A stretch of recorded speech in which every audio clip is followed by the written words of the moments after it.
चलिए, तो आज हम लोग फिर एक बार क्लास 10 का पोएम सीरीज लेके उपस्थित हैं। आज का लेसन है हमारा द ट्रीज। आज जो लेसन हम लोग पढ़ेंगे उस लेसन का नाम है ट्रीज। क्लास 10 का ये 5वां पोएम है। आइए सबसे पहले इसके हाईलाइट वर्ड को देखें। इसे लिखा किसने है? ये जो पोएम है ट्रीज, जिसका हिंदी मीनिंग हुआ पेड़, इसे लिखा है एड्रिन रीच ने। इस पोएम को किसने लिखा है? एड्रिन रीच ने। सबसे पहले इसके वर्ड मीनिंग को देखते हैं। हो सकता है हम पहले से जानते हो, कुछ नए वर्ड भी होंगे, इसे पहले समझ लें, फिर हम लोग उसके मेन थीम पे जाएंगे। तो इसमें कुछ हाईलाइट वर्ड है जिसे जानना जरूरी है इस परिप्रेक्ष्य में, इस कविता के परिप्रेक्ष्य में। यहाँ पर जिस भाव से लिखा गया है इस भाव को जानना जरूरी है। तो पहला है ट्रीज। ट्रीज का मतलब हुआ पेड़। ट्री का बहुवचन है, ये plural number of tree. House जिसे हम घर मकान कहते हैं। फॉरेस्ट जंगल, फ्रीडम आजादी स्वतंत्रता। कन्फाइंड या क्रम्प्टेड, कैद सिकुड़ा हुआ या तंग। तंग मतलब बहुत छोटी जगह। स्ट्रेनिंग जोर लगाना या खिंचाव। रूट्स मीन्स जड़ें। और पॉट मीन्स शाखाएं, पेड़ की शाखाएं, ब्रांचेज।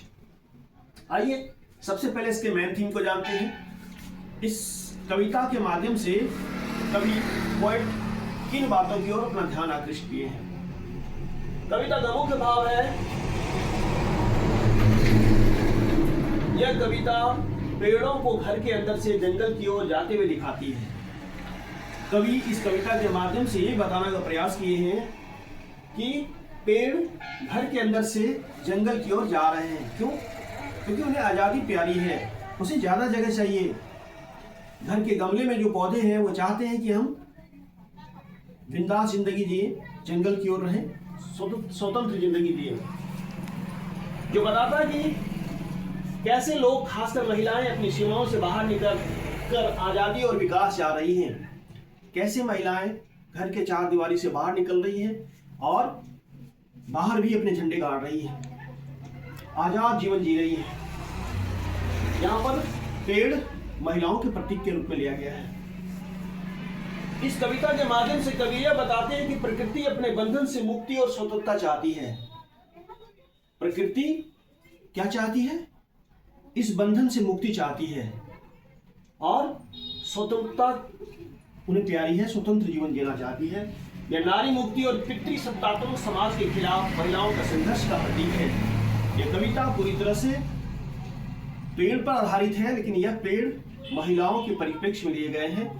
यहाँ महिलाओं को ध्यान में रखकर इस कविता को लिखा गया है कि पेड़ जंगल की ओर जाते हुए दिखाई दे रहे हैं। मतलब घर के गमले से वह जंगल की ओर जाना ज़्यादा सुरक्षित महसूस कर रहे हैं। वैसे ही चार दीवारी में कैद महिलाएं अब सभी क्षेत्रों में आगे बढ़ रही हैं, स्वतंत्र जीवन जीना चाह रही हैं और हर क्षेत्र में अपनी मुकाम हासिल कर रही हैं। तो कविता का भाव यह है कि पितृसत्तात्मक समाज से वह उस बंधन को तोड़कर आगे निकलना चाह रही है। इन इंग्लिश मेन थीम क्या होगा? The main theme of Adrienne Rich's poem the trees is the powerful struggle for freedom and liberation from confinement, using trees as a powerful metaphor for women or oppressed group breaking free from societal constraints to reclaim their natural space and purpose. In highlight the conflict between human control and nature inherent need for liberty. ये पूरी तरह से एक संघर्ष है जो पारिवारिक मर्यादाओं को, चार दीवारी को तोड़कर स्वतंत्र जीवन जीने के लिए आगे की ओर बढ़ने का प्रेरणा देती है। पूरी तरह से लिबर्टी होने की प्रेरणा देती है। आइए कुछ इसके शॉर्ट आंसर टाइप क्वेश्चन देखते हैं। Where are the trees at present? Where are the trees at present? The answer of this question: the trees are inside the house with their pots tied in pots and leaves pressed against the glass trying to break out. कहते हैं at present अभी पौधे कहाँ हैं? तो घर के गमलों में, छोटी सी जगह में, जहां वो ठीक से डेवलप नहीं कर पा रहे हैं, तो घर के पॉट्स में हैं, या जहां पर उनके पत्ते छोटे छोटे होते हैं, डालियां छोटी होती है, जड़ छोटे होते हैं। दूसरा क्वेश्चन है why are the trees moving out? तो क्या होगा answer? To get out of their indoor captivity, find their natural habit and live freely. क्या कह रहा है? Why are the trees moving out?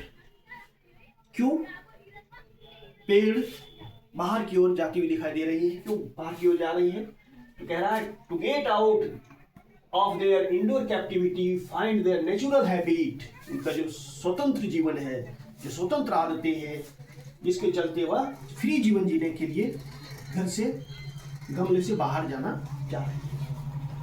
What are the trees? What are the three things that cannot happen in a treeless forest? कहता है What are the three things? वे कौन सी तीन चीजें हैं that cannot happen in a treeless forest? Answer है birds cannot sit. Birds can't sit, insects can't hide, and the sun rays can't be buried in shadow. ये थे इसके main theme, जो हिंदी और इंग्लिश में बताया गया। इसका हाईलाइट वर्ड, इसके पोएट का नाम और कुछ शॉर्ट आंसर टाइप क्वेश्चन। कोशिश करेंगे किसी तरह से और भी जो कविताएं हैं, पोएम्स हैं क्लास 10 के इंग्लिश में, उसे भी बारी बारी साफ सबके बीच में रखें। इससे पहले हम लोग 3-4 पोएम को पहले ही पढ़ चुके हैं, जिसमें क्या था? द स्नो ऑफ, क्या था?